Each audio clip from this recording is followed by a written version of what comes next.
entre cette force rythmique, justement, et un côté plus langoureux qu'il essaye de transmettre dans sa musique.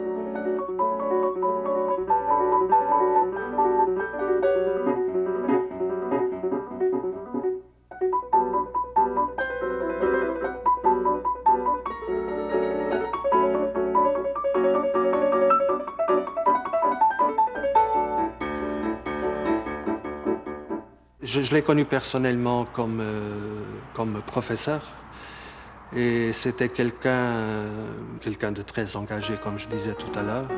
C'était en même temps une personne de grande culture, mais une personne très douce, très patiente, qui a beaucoup fait pour la musique et la culture portugaise. Et c'est là, je pense que ça passe dans sa musique.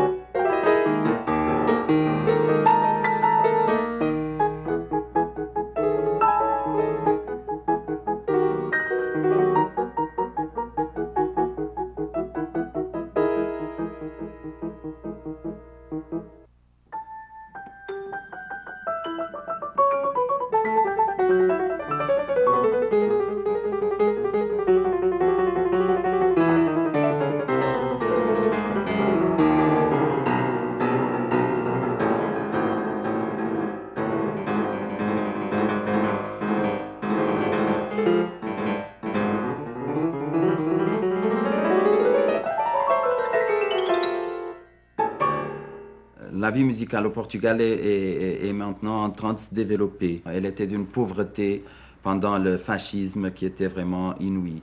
Ce que les ministères de la Culture n'ont pas fait pendant tout le temps que Salazar était au pouvoir, la Gulbenkian a fait. La culture portugaise doit tout, pratiquement tout à la Fondation Gulbenkian.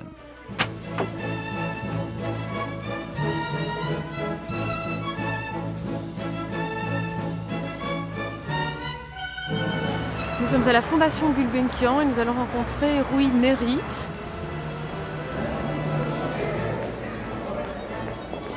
Salut. Bienvenue à la Fondation. Merci. Peut-être on pourrait se mettre là. La Fondation Gulbenkian est née du testament d'un milliardaire arménien, M. Calouste Gulbenkian. Il était connu comme Mr. 5% à l'époque parce qu'il recevait le 5% du revenu du pétrole de Moyen-Orient. Et son testament a établi une fondation qui doit protéger les arts, les sciences, l'éducation et l'assistance sociale au Portugal. C'était une fortune énorme et ça a permis à la Fondation Gulbenkian de devenir une institution fondamentale dans la vie culturelle portugaise. Qu'est-ce qui s'est passé pendant ces années de dictature et après ? Bon, à l'époque, c'était quelque chose d'inouï parce que tout dépendait de l'État. C'était un État de nature plutôt fasciste.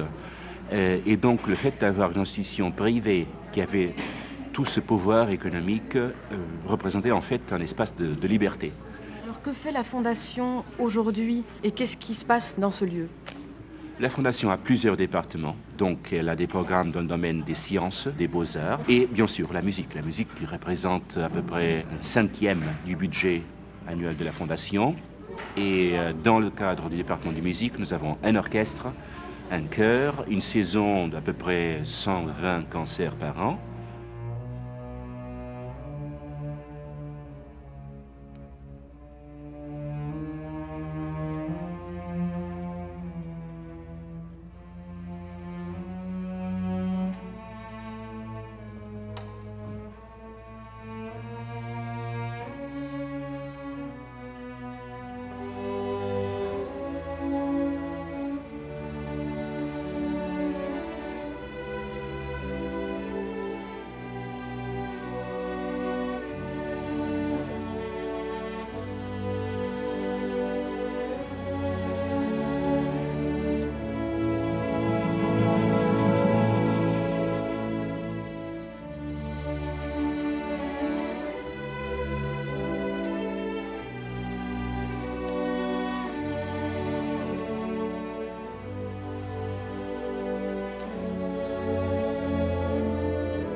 Comment vous avez vécu la vie musicale au Portugal? Comment c'est? Déjà, je dois dire que dans cet orchestre, il y a une très bonne ambiance et un très bon groupe.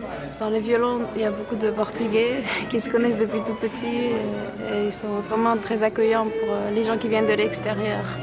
Beaucoup de gens très connus qui viennent jouer avec nous, qui viennent nous diriger. C'est très intéressant pour nous.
Du pays, c'est pas toujours comme ça, mais ça se développe toujours. Oui, je crois peut-être 30 années avant, c'est presque rien de musique de vraiment haute qualité, musique classique en Portugal. Et dans ce temps, la Fondation Gulbenkian, c'est comme un oasis dans le désert, c'est incroyable. Maintenant, il y a aussi l'opéra, beaucoup de choses très bien. C'est un orchestre très bien. Et je crois que maintenant, ils sont des compositeurs jeunes, assez jeunes, avec une perspective internationale, vraiment, dans le niveau mondial.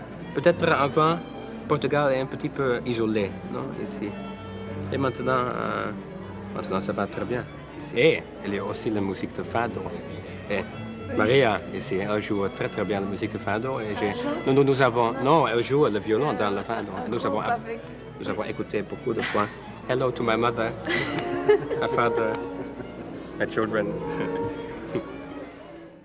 Mais il y a une vie musicale très intéressante. Il y a surtout dans le point de vue de la composition, de la nouvelle composition. Non seulement Manuel Nunes, qui est un compositeur franco-portugais, il vit à Paris.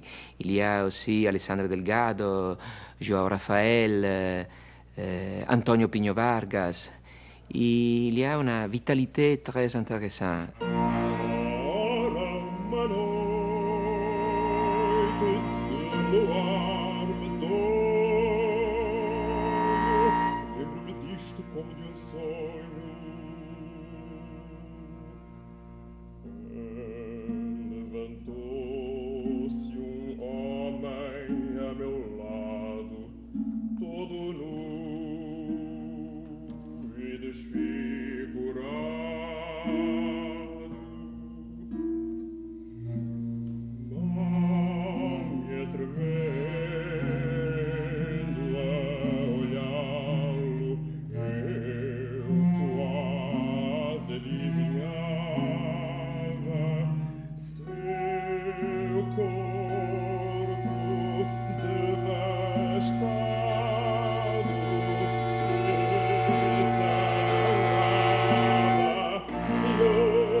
J'ai étudié avec Joly Braga Santos, qui a été lui-même élève de Luís de Freitas Branco.